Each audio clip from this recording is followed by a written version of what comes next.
महापुराच्या विळख्यामध्ये सापडलेल्या मराठवाड्यातल्या अनेक जिल्ह्यांना पुन्हा एकदा पावसाचा तडाखा।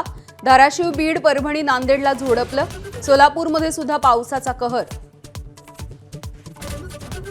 जायकवाडी धरणामधून मोसमातला सर्वात मोठा विसर्ग।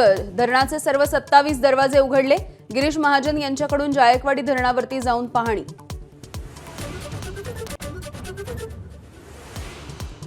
संभाजीनगर जिल्ह्यामध्ये तुफान पावसाचं थैमान। अनेक भागामध्ये घरात आणि सोसायट्यांमध्ये शिरलं पाणी। अनेक कंपन्यांमध्ये पाणी शिरल्यामुळे कोट्यवधींच्या मशिनरीचंही नुकसान। अहिल्यानगर जिल्ह्यामध्ये तुफान पावसाची हजेरी। दसऱ्याच्या तोंडावर झेंडू फुलांचं पीकही पाण्यात। शेतकरी हवालदिल।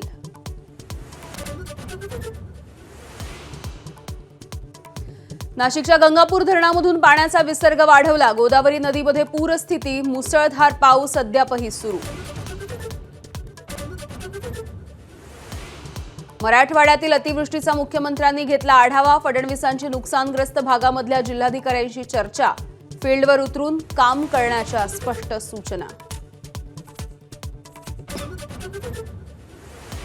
मुंबई, पालघर आणि रायगड जिल्ह्यांना पावसाचा रेड अलर्ट। अनेक सखल भागांमध्ये पावसाचं पाणी साचलं। वसई, विरार परिसरामध्ये रस्त्याला तळ्याचं स्वरूप।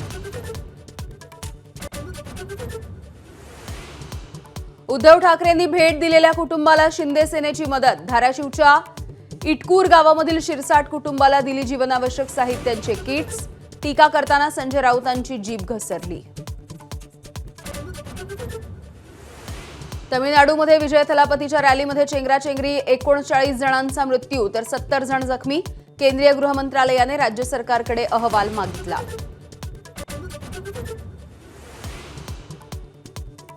आणि आशिया चषकाच्या फायनलमध्ये आज भारत पाकिस्तान 41 वर्षांनी आमने सामने।